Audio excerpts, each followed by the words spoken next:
Hi everyone. So, this is day 9 of my bone broth fast, and relatively okay day towards the end.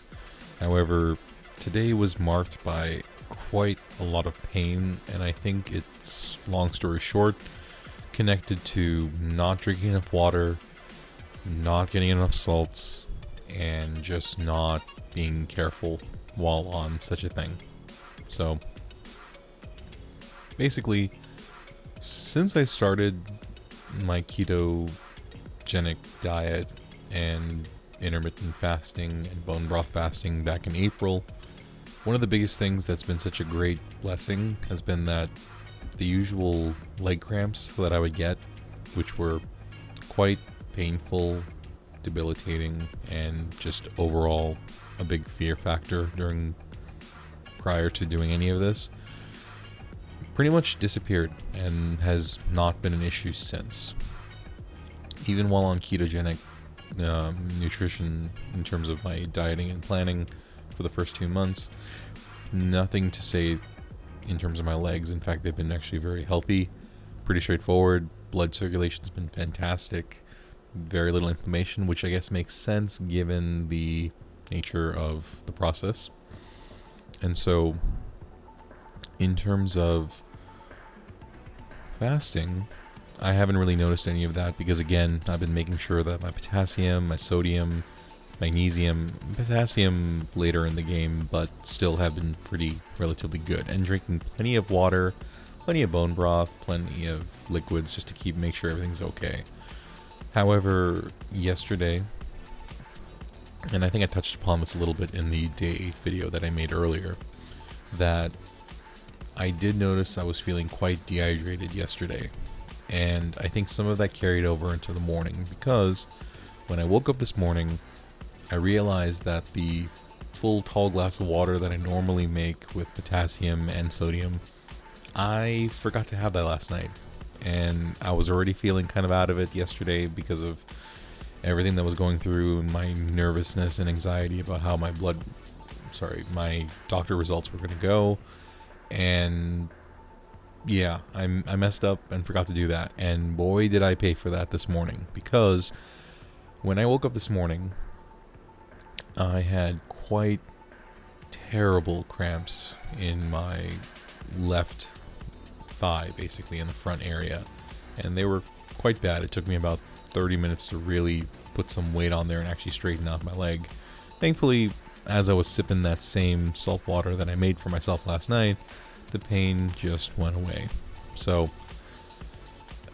the take-home message I got from this process is that I need to be very careful. I mean, I'm usually been very careful about this, but if you don't remember to drink enough water during this whole thing or get enough electrolytes during this thing, you are going to feel it. And I guess that's a good lesson from all this, and I'll make sure to be very careful about that moving forward. That being said, throughout the day today, I had plenty of cups of water with plenty of salts, whether they were potassium or sodium or both. I had my bone broth, and I was okay after that. The one thing that I did try today, which I normally have never done before, is that, again, I'm not really a coffee drinker, but since I've been on this fast, suddenly bitter stuff doesn't bother me as much anymore. Maybe that was before I started the fast, but coffee just hasn't been an issue anymore. And I actually got something called cold brew coffee, which is supposed to be very strong. And I was having that and having not a single issue at all. So I guess a pleasant surprise for when I do eventually break my fast is that my taste profile has changed, and maybe for the better. I guess part of that is because I don't crave sweets anymore, so I can actually see the differences in a lot of different things other than sweet, which is good. I think it'll heighten when I have a good burger or when I have a good chicken sandwich or anything like that. I think it's going to make things a lot better. So, that being said, as simple as it sounds, drink plenty of water. It's super important for this, and make sure the electrolytes are well stocked for what you need, at least to me. someone else may be different in this situation, but I learned my lesson now. So, that being said, I've been taking pictures every day just to kind of track the process. It's not going to change overnight, but it is kind of an interesting thing where I guess this might just be for me. I still can't see it, and maybe there isn't that big of a difference anyway. So, the one thing I do need to do though is that I think I need to start mixing in fiber for my process. Not to be nitty gritty, but bathroom issues have been kind of a problem where I haven't been going to the bathroom as often, which I guess makes sense given this process. But you know what? I think I'm just going to mix in a little bit of fiber, specifically soluble fiber, and see how that goes. Now that may trigger some kind of response throughout the period, but you know what?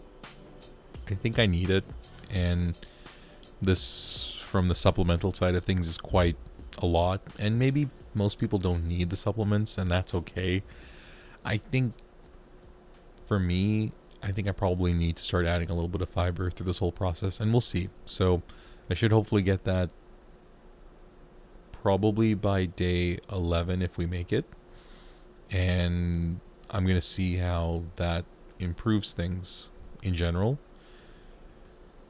I do not plan on weighing myself for at least another 2 weeks. I think that that's fair. I think that's a good way to not be so anxious about getting weight throughout the process. So we'll see how things go. That being said, I'm going to try and just have a very calm, relaxing weekend so I don't spike anything throughout this process. And we'll see how it goes. So that's day 9. Nothing really much here for this day, at least. It's just that gotta drink that water. Other than that, I guess we'll see how day 10 goes. So anyway, catch you later.